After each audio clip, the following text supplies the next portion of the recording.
আসসালামু আলাইকুম রহমতুল্লাহি ওবরকাতুহু। সম্মানিত দর্শক, বেশ কয়েকটি আন্তর্জাতিক গণমাধ্যমে শেখ হাসিনার বিস্তারিত সাক্ষাৎকার প্রকাশিত হয়েছে। সেই সাক্ষাৎকারে তিনি এমন কতগুলো বিষয়ের অবতারণা করেছেন যে বিষয়গুলো নিয়ে আমরা আসলে কল্পনাও করতে পারিনি।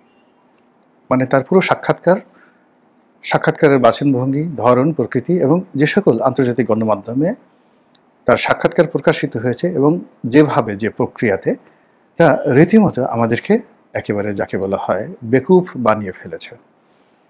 আমরা যারা মনে করেছিলাম আওয়ামী লীগের রাজনীতি শেষ, শেখ হাসিনার রাজনীতি শেষ, শেখ পরিবারের রাজনীতি শেষ, তাদের জন্য প্রায় প্রতিটি ক্ষেত্রে একটা নতুন নতুন চপেটাঘাত তৈরি হয়ে গেছে। তিনি যে সকল বিষয়ের অবতারণা করেছেন, সে সকল বিষয়গুলোর মধ্যে যে কৌশল এবং যে আলোচনার জন্ম দিয়েছেন, যে বিতর্কের জন্ম দিয়েছেন, এটি বাংলাদেশের রাজনীতির ইতিহাসে অতীতে কখনো এভাবে ঘটেনি। এমনকি বঙ্গবন্ধু জিয়াউর রহমান বা এরশাদ সাহেব তারা মানে তাদের জীবদ্দশাতে তিনটি দল তারা তৈরি করেছেন। তো এই তিনটি দল তৈরি করতে গিয়ে তারা নানা রকম রসায়ন করেছেন। কিন্তু শেখ হাসিনা এই সময়টিতে এসে আওয়ামী লীগকে কেন্দ্র করে যে রসায়ন তৈরি করে দিয়েছেন এই সাক্ষাৎকারের মাধ্যমে, এটি নিয়ে আগামী কয়েক মাস পুরো রাজনীতিতে তোলপাড় চলবে। তিনি বাস্তবে কি করবেন বা না করবেন, এটি কি তার চাণক্য নীতি, এটি কি তার কৌশল, নাকি তিনি জাস্ট একটা মানে যাকে বলা হয় চাপ দিলেন, রিসেট বাটনে চাপ দেওয়ার চেষ্টা করলেন, অথবা একটা টেস্ট কেস হিসাবে তিনি জনগণের কাছে, দেশবাসীর কাছে, বিশ্ববাসীর কাছে কতগুলো বিষয় তিনি তুলে ধরলেন। যেমন জুলাই আগস্ট বিপ্লব সম্পর্কে তিনি খুব স্পর্শকাতর কতগুলো কথা বলেছেন। বাংলাদেশের প্রেক্ষাপটে এই কথাগুলো আমি এখন ব্যাখ্যা করতে পারি এবং আমি দেখলাম যে গত কয়েকদিনে এই শেখ হাসিনার যে সাক্ষাৎকার নিয়ে অনেকেই অনেকের মতো করে ব্যাখ্যা করার চেষ্টা করেছেন। কিন্তু জুলাই আগস্ট বিপ্লব সম্পর্কে বাংলাদেশের soft power, military power, militancy, দক্ষিণপন্থী গ্রুপের উত্থান নিয়ে তিনি যে সকল ইঙ্গিত দিয়েছেন, ওই জায়গাগুলোতে কেউ টাচ করতে পারেনি বা করেনি। কিন্তু আমরা বাংলাদেশে হয়তো ভয় করিনি, কিন্তু দেশের বাইরে যারা আছেন তারা তো এই বিষয়গুলো নিয়ে আলটিমেটলি গবেষণা শুরু করে দিয়েছেন। আপনি জানেন যে বাংলাদেশকে নিয়ে যেহেতু এটা একটা এমার্জিং টাইগার, এদেশের যে অর্থনীতি, এদেশের যে 18 কোটি মানুষের যে ক্রয় ক্ষমতা এবং এই মুহূর্তে যে ভৌগোলিক লোকেশন, এটাকে নিয়ে পেন্টাগনে গবেষণা হয়, এটাকে নিয়ে উইলসন সেন্টারে গবেষণা হয়, এটাকে নিয়ে অক্সফোর্ড, হার্ভার্ড, ক্যামব্রিজ থেকে শুরু করে পৃথিবীর তাবৎ শিক্ষা প্রতিষ্ঠানে যে সকল পশ্চিমা রাষ্ট্রশক্তি বিলিয়ন বিলিয়ন ডলার খরচ করে গবেষণার জন্য, সেখানে এই বাংলাদেশকে নিয়ে এখন গবেষণা হয়, শেখ হাসিনাকে নিয়ে গবেষণা হয়, ইউনুসকে নিয়ে গবেষণা হয়, এমনকি আমাকে নিয়ে গবেষণা হয়। কথার কথা, মানে দেশের জনগণকে নিয়ে গবেষণা হয়। এর কারণ হলো গ্লোবালি আমাদের এই এলাকাটির যে ইতিহাস, যারা একটা সময় হাজার বছর ধরে পৃথিবীকে ডমিনেট করেছে। ছোট্ট একটা উদাহরণ দিই, তাহলে বুঝতে পারবেন।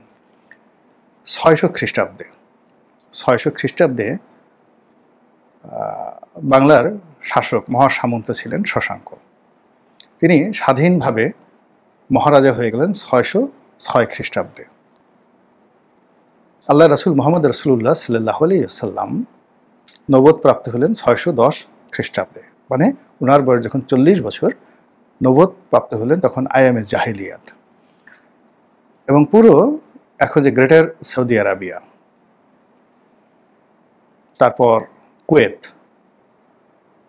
কুয়েতের পরে ধরুন এই যে দুবাই, সংযুক্ত আরব আমিরাত এবং কাতার, এই বিস্তীর্ণ অঞ্চলে কোনো রাষ্ট্র ছিল না, রাজা ছিল না এবং সবাই অসভ্য, আয়ামে জাহিলিয়াত ছিল। ইয়ামেনে ছোট্ট একটা প্রশাসন ছিল, তাও আবার ইথিওপিয়ার আন্ডারে ছোট্ট একটা প্রশাসন। আর রোমান সাম্রাজ্যের অধীন একটা ছোট্ট প্রশাসন ছিল জেরুজালেমে। আর বাকিটা ইরাক, ইরান, মিশর, এখানে সভ্যতা ছিল। এই বিস্তীর্ণ এলাকার কথা চিন্তা করেন।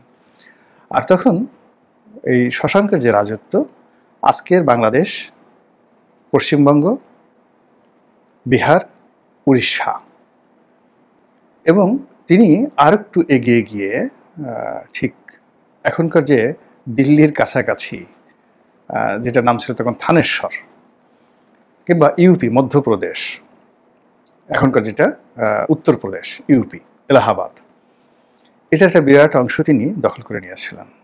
তার সঙ্গে আসাম, ত্রিপুরা, এই অঞ্চলও তার অধীন ছিল। বাংলা, বিহার, উড়িষ্যা, আসাম এবং এই বিস্তীর্ণ এলাকা। রাজা ছিলেন কে? শশাঙ্ক। যেটা বলতে চাই যে ওই 606 খ্রিস্টাব্দের থেকে শুরু করে শশাঙ্কর জমানাতে তখন আমাদের এই এলাকাতে বেশ কয়েকটি বিশ্ববিদ্যালয় ছিল। পাহাড়পুর বৌদ্ধ বিহার, এবং এই সাম্রাজ্যটির নাম ছিল গৌড়, রাজধানী ছিল কর্ণসুবর্ণ। কোথায়? আমাদের এই মুর্শিদাবাদে, পশ্চিমবঙ্গের মুর্শিদাবাদে। আর দুটো সাব রাজধানী ছিল, চাঁপাইনবাবগঞ্জ একটা সাব রাজধানী ছিল, আর বগুড়ার মহেস্থানগড়ে একটা সাব রাজধানী বা বিভাগীয় রাজধানী ছিল। তো ওই সময়টাতে আমাদের মনে করেন যে সেই বিহারের সেই বিখ্যাত নালন্দা বিশ্ববিদ্যালয়, এখন অক্সফোর্ড, হার্ভার্ড, ক্যামব্রিজ, এই সবগুলো একত্র করলেও সেই প্রাচীন দুনিয়াতে নালন্দা বিশ্ববিদ্যালয়ের পর্যায়ে যাবে না। তো এই ছিল আমাদের এই বাংলাদেশের অর্থনীতি, মিলিটারি পাওয়ার এবং গ্লোরিয়াস টাইম আইএমএ জাহিলিয়াতের যুগে। এরপরে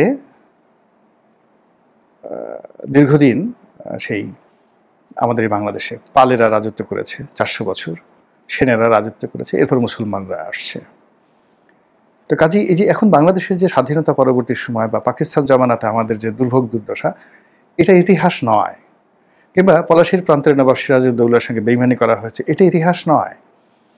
ইতিহাস আলীবর্দী খান, ইতিহাস মুর্শিদ কুলি খান, শায়েস্তা খান, ইতিহাস মীর জুমলা, ইতিহাস ঈশা খান, মুসা খান, গিয়াসউদ্দিন আজম শাহ, ফখরুদ্দিন মুবারক শাহ, আলাউদ্দিন হোসেন শাহ, নসরত শাহ, পরাগল খাঁ, ছুটি খাঁ। এইভাবে আপনি পাল বংশে যাবেন, বিজয় সেন, হেমন্ত সেন, বল্লান সেন, লক্ষণ সেন।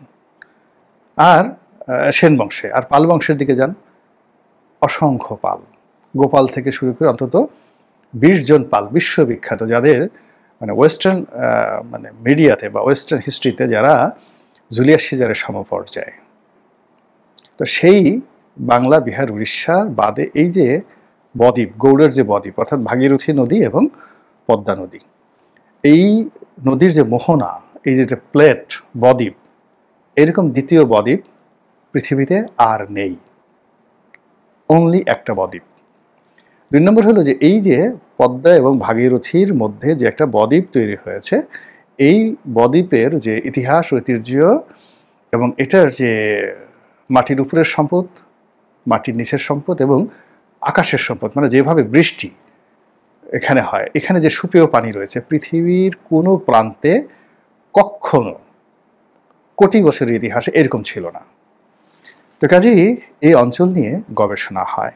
এই অঞ্চলের প্রতি সব সময় সব মানুষ, সারা পৃথিবীর মানুষ এখানে এসেছে। আপনি চিন্তা করেন আলেকজান্ডার আসেনি? তো এখানে আমরা তো আলেকজান্ডারের দেশে যাইনি। তারপরে আমাদের দেশে ইউরোপ থেকে ইংরেজরা, ডাচরা, ওলন্দাজরা, পর্তুগিজরা কারা না আসছে, ফ্রেঞ্চরা, সবাই চেষ্টা করেছে। আমাদের দেশে বড় বড় ফ্রেঞ্চের জেনারেলরা এসে চাকরি করতেন, এখানে অনেক জমিদারদের আন্ডারে তারা চাকরি করতেন, এই ফ্রেঞ্চের লোকজন, ফ্রান্সের যারা লোকজন আছে। তো এই যে বাংলাদেশ, এই বাংলাদেশ নিয়ে গবেষণা হচ্ছে যে এই জাতি আবার ঘুরে দাঁড়াবে। এই জাতির ইকোনমি যেভাবে মুঘল জামানাতে, পুরো মুঘল ডাইনেস্টিতে মোর দ্যান 250 ইয়ার্স, তো মুঘল ডাইনেস্টিতে আওরঙ্গজেবের জামানাতে গ্লোবাল জিডিপির 35% তারা ডিল করত, মানে দিল্লির যে সিংহাসন, দিল্লি কেন্দ্রিক যে রাজ্য ব্যবস্থা, সারা পৃথিবীর 35%, যেটা আমেরিকাও করে না এখন। আমেরিকা এবং চায়না একত্র করলে পৃথিবীর 35% জিডিপি করে না, যেটা আওরঙ্গজেব জামানাতে ছিল। আর সেই আওরঙ্গজেবের ট্রেজারির অলমোস্ট 25% আসতো আমাদের এই গাঙ্গেয় বদ্বীপ থেকে, মানে এই অঞ্চল থেকে, উড়িষ্যা থেকে না, বিহার থেকে না, শুধুমাত্র বাংলা থেকে। এজন্য তার ট্রেজারির মানে অর্থ বিভাগের সবচেয়ে দ্বিতীয় গুরুত্বপূর্ণ ব্যক্তি ছিলেন মুর্শিদ কুলি খান। তাকে তিনি দেওয়ানে, বাংলাদেশের দেওয়ান মানে অর্থমন্ত্রী নিযুক্ত করলেন। এই হলো ইতিহাস। তো কাজেই এই বাংলা নিয়ে, এই দেশের রাজনীতি নিয়ে প্রচুর গবেষণা, প্রচুর লোভ, প্রচুর লালসা যুগে যুগে হাজার হাজার বছর ধরে সারা পৃথিবীকে আকর্ষণ করেছে। তুরস্করা আসছে, পারস্যের লোক আসছে, আফগানিস্তানের লোক আসছে, পাকিস্তান আসছে, ইংরেজ আসছে, কে না আসছে, আরবরা আসছে। তো সেখানে এখন আবার ভারত আসতে চাচ্ছে, পাকিস্তান আসতে চাচ্ছে, দিল্লি আসতে চাচ্ছে, আমেরিকা আসতে চাচ্ছে, সবাই বাংলাদেশে। কি জন্য? এখানে মানুষ আছে, সম্পদ আছে, মাটির নিচে সব কিছু আছে। তো কাজেই এখানের যে রাজনীতি, সেই রাজনীতিকে খুব সহজভাবে আমরা যেভাবে মনে করছি, আসলে পশ্চিমারা কিন্তু সেভাবে মনে করছে না। তারা আরও অনেক কিছু এখানে তারা স্মরণ করছে। তো সেই স্মরণের যে প্রেক্ষাপট, সেই প্রেক্ষাপটে এখন যেটি হচ্ছে সেটি হলো যে এই দেশের রাজনীতি কীভাবে চলছে, এই দেশের রাজনীতি কীভাবে চলবে, এগুলো নিয়ে বিশ্বের যারা লোকজন আছে তারা কিন্তু গবেষণা করছে, যেটা আমরা করতে পারছি না। তো শেখ হাসিনা যেটি করছেন সেটি হলো তার এই যে সাম্প্রতিক সময়টিতে তিনি একটা চাল দিয়ে দিয়েছেন পশ্চিমা দুনিয়াদেরকে এবং বাঙালিদের মধ্যে। সেটা হলো আওয়ামী লীগের যে বৃহৎ দল, এটাকে তিনি প্রতিষ্ঠা করতে চাচ্ছেন আইডিওলজিক্যালি, যে এই দলটা জাস্ট লাইক রিপাবলিকানদের মতো, জাস্ট লাইক ডেমোক্রেটদের মতো, জাস্ট লাইক কংগ্রেস অথবা বিজেপির মতো। সেখান থেকে হলো এই দলের সবচেয়ে বড় ব্যারিকেড হিসাবে প্রচার করা হতো যেখানে শেখ পরিবারের আধিপত্য এবং শেখরা এখানে সব কিছু লুটেপুটে খাচ্ছে। যতদিন পর্যন্ত আওয়ামী লীগ শেখ পরিবার মুক্ত না হবে ততদিন পর্যন্ত এই বিপত্তি কাটবে না। এই তো প্রচারণা। সেই জায়গাতে এই যে বিশ্ব গণমাধ্যমে শেখ হাসিনা যে জিনিসগুলো করলেন, সেটা হলো তিনি এই বললেন যে এই শেখ পরিবার আগামীতে রাজনীতিতে থাকবে না বা নাও থাকতে পারে, ডাজ নট ম্যাটার, কিন্তু আওয়ামী লীগ থাকবে। তিনি যে ইঙ্গিতটা দিলেন, এটা কিন্তু বিএনপির জন্য, জাতীয় পার্টির জন্য একটা বিরাট অশনি সংকেত। অর্থাৎ যদি শেখ পরিবার আওয়ামী লীগে না থাকে, জিয়া পরিবারের কোনো অস্তিত্ব সেখানে থাকবে না। আপনাদের মনে আছে সেই কালা পাহাড়ের গল্পের মতো। মানে এখানে যে পরিবারতন্ত্র, সেই পরিবারতন্ত্র কন্টেম্পোরারি সবাইকে ইনফ্লুয়েন্স করে। লাইক পাকিস্তান, একদিকে ভুট্টো পরিবার আর একদিকে নওয়াজ শরীফ পরিবার। যদি ভুট্টো পরিবার ম্যানেজ হয়ে যায়, নওয়াজ শরীফ পরিবার অটোমেটিক ম্যানেজ হয়ে যাবে। এবং সেটা জেনারেল পারভেজ মোশাররফের সময় আমরা সেটা দেখেছি। ফলে পাকিস্তানের জনগণ আবার তারা নতুন করে এই দুটো পরিবারকে ফিরে এনেছে। অনেক চেষ্টা করার পরও থাকসিন সিনাওয়াত্রার পরিবারকে থাইল্যান্ডের রাজনীতি থেকে বাদ দেওয়া যায়নি। রাজাপাকসের পরিবারকে শ্রীলঙ্কার রাজনীতি থেকে বাদ দেওয়া যায়নি। এমনকি নেপালের সেই রাজনীতিতে 2-3টি পরিবার, কোইরালা, সেই যে মনীষা কোইরালা, তো গিরিজা প্রসাদ কোইরালা প্রধানমন্ত্রী, কোইরালা পরিবারের একটা বিরাট রাজনৈতিক ভূমিকা সেখানে আছে, এখন পর্যন্ত তারা করে যাচ্ছে। তো আমাদের যে সাবকন্টিনেন্টের যে রাজনীতি, সেই রাজনীতিতে পরিবারতন্ত্র এবং এটা একটার সাথে আরেকটা জড়িত। অর্থাৎ শেখ পরিবার হওয়ার কারণে জিয়া পরিবার হতে পেরেছে, জিয়া পরিবার থাকার কারণেই এরশাদ পরিবার হতে পেরেছে। যদি শেখ পরিবার বাদ পড়ে যায় তাহলে বাকি পরিবারতন্ত্রগুলো সঙ্গে সঙ্গে অটোমেটিক বাদ পড়ে যাবে। আর এতে করে এখন যে রাজনীতির যে ভারসাম্য, সেই ভারসাম্যটা কিন্তু মুহূর্তের মধ্যে নষ্ট হয়ে যাবে। ধরুন শেখ হাসিনা এখানে যে চাণক্য নীতিটা প্রয়োগ করেছে, সেটা এখনই তার দল বা সে রাজনীতিতে নেই, আউট অফ দ্য কান্ট্রি। আর বাইরে থেকে সে যে কাজগুলো করছে সেটা হলো সাইবার অ্যাটাক, সে সাইবার যুদ্ধ, মিডিয়া যুদ্ধ। তো মিডিয়া যুদ্ধ এবং সাইবার যুদ্ধ এবং ইন্টেলেকচুয়াল ওয়ার, বুদ্ধিমত্তার খেলা এবং কৌশল তিনি দিচ্ছেন। এবং সেই কৌশলে তিনি যেভাবে আওয়ামী লীগকে এগিয়ে দিচ্ছেন, যেভাবে শেখ পরিবারকে তিনি পিছিয়ে সরে নেওয়ার জন্য তিনি পরিকল্পনা করছেন, এটা আলটিমেটলি বিএনপির জন্য একটা বিরাট থ্রেট। এবং বিএনপি এই মুহূর্তে আবার যে বিএনপির যে অস্তিত্ব, উইদাউট তারেক জিয়া, উইদাউট খালেদা জিয়া, বিএনপির যে অবস্থা, জামাতের মানে মুহূর্তের মধ্যে জামাতের 4 ভাগের 1 ভাগ হয়ে যাবে। এখন তারেক জিয়া মাইনাস হয়ে যাক, এখন যাকে বলা হয় খালেদা জিয়া মাইনাস হয়ে যাক, দেখবেন যে পুরো বিএনপির যে অস্তিত্ব, মির্জা ফখরুলের ডাকে কয়জন লোক আসে আর জামাতের আমিরের ডাকে কয়জন লোক আসে। সালাউদ্দিন সাহেবের ডাকে তিনি তো কক্সবাজারে যেতে পারবেন না। ফলে এই যে দেখুন যে বাংলাদেশের একটা বৃহত্তম দল যারা ক্ষমতায় আসবে, বিএনপি, ভোট একটা মেজরিটি নিয়ে, তাদেরকে এই শেখ হাসিনা এই সময়টিতে সে হঠাৎ করে শেখ পরিবারকে তার রাজনীতি থেকে, দলীয় রাজনীতি থেকে দূরে সরানোর ইঙ্গিত দিয়ে তিনি যে একটা নতুন আওয়ামী লীগের পরিকল্পনা পেশ করলেন বিশ্বের সামনে, এটা আমাদের এই জনগণের মধ্যে একটা দারুণ আলোড়ন তৈরি করেছে। আর এটা যদি জনপ্রিয় হয়ে যায় তাহলে নির্বাচন তো দূরের কথা, সামনে তারেক রহমান সাহেবের দেশে ফিরে আসা, রাজনীতির নেতৃত্ব গ্রহণ করা, এটা সব কিছুই বিএনপির জন্য, আমাদের সবার জন্য রীতিমতো বুমেরাং হয়ে যাবে। মহান আল্লাহ আমাদের সবাইকে হেদায়েত দান করুন এবং হেফাজত করুন। আসসালামু আলাইকুম ওয়া রাহমাতুল্লাহি ওয়া বারাকাতুহু।